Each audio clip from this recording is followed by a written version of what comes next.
Hey, what's up? I'm a little behind. I was really trying to do a upload today, but doing CR Fire Pro kind of derails that. Being sick further derails that. But I'm going to talk about Joe Biden today. Everything revolving around him. When Joe Biden ran with Obama, everyone was like, "That's Joe, man." That's at one point they called him Uncle Joe. You know, and then Joe, people was like, "Yeah, we like him. We like him." Obama made the right pick. And then, Biden get caught kind of a slight hot mic. This is a big fucking deal here. Now, the minorities was like, hell yeah. This dude, he said the right words. He cursing and stuff, And then you got those who are upperclassmen.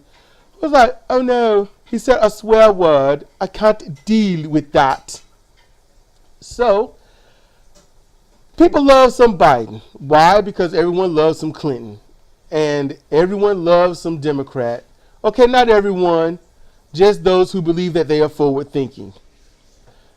And basically, they're not forward thinking. They're just traditionalists. That's all they are.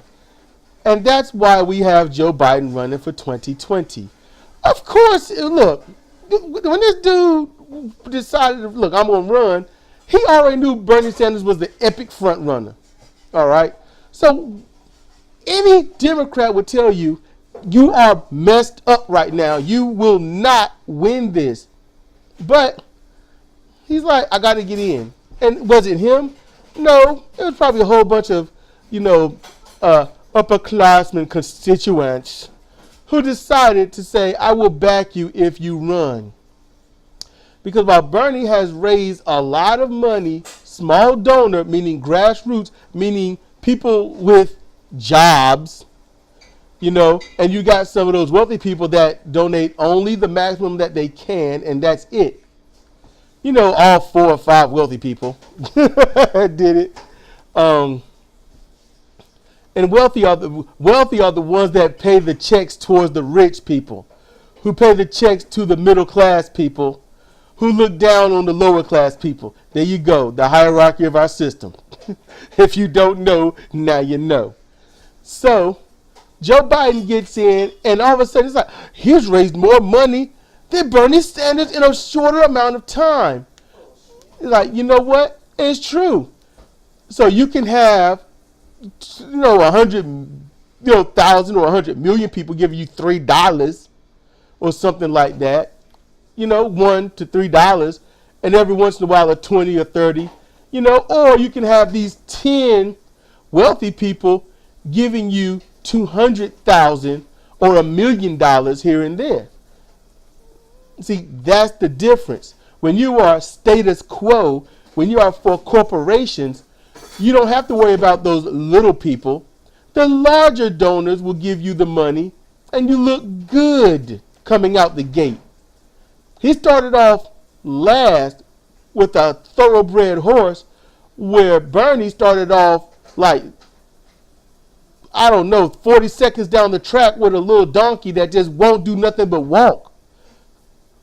So, of course, he's going to shoot right past him. The problem with the thoroughbred is, it looks good.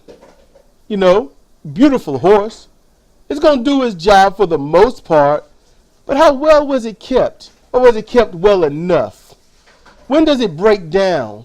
When does the truth of this horse shown? When do the quote unquote roids wear off? And then that donkey just walk on by. It's like, yeah, I'm on this fast, but I'm still going. Like, the tortoise and the hare thing. So, while CNN, Fox News, and others say Bernie Sanders is the front runner, he's ahead by this and that, certain polls will show this, certain polls will show that. But that's what they're designed to do, isn't it? And you don't have to really show a poll. You can make up a graph yourself, put some numbers in there and say, see, in this section, Bernie is leading a little bit, but when it comes to this, Bernie is far behind. But what do they say the most? Bernie is far behind when it comes to raising money. Biden is leading by a landslide when it comes to donors and public influence. So if Biden's ahead by donor you got to wonder what donors is giving him this money. Because it wouldn't make sense for someone to say, yes, I'm going to give my money. I'll give the $3 to Bernie. Oh, it's Joe? I'll give him 40. It's like, what's the point of supporting Bernie? Then say, you know what, Joe too. No. Joe is below what we need. Joe is in favor of NAFTA. You know, that's taking jobs away from us and blaming the Mexicans. That's literally sending the jobs, the warehousing, the manufacturing, and what's still doing that. And now, and now management type-ish jobs over to India, Pakistan, Mexico, and small places of Brazil and Central America, sending them there and then saying the problem is them. You know, so you need to blame those foreigners who aren't here for the jobs that we send there. That's what Joe is a part of. Joe is in favor of the wars.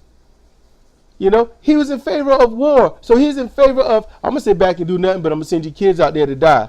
I'm going to send your man, your woman, your fam. They're going to go out and die, but they're doing it all for our country while no one's trying to attack the United States. No one's ever tried to attack the United States. One time they tried to attack the United States, they did, and the person knew about it and hoped that he wouldn't be involved in terms of discovering what caused it.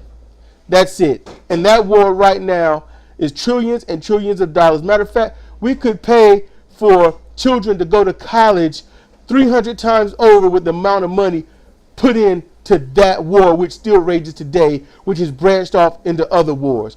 War is a business. War is basically a financial religion. And Joe Biden is in favor of said wars. So you have to think about that.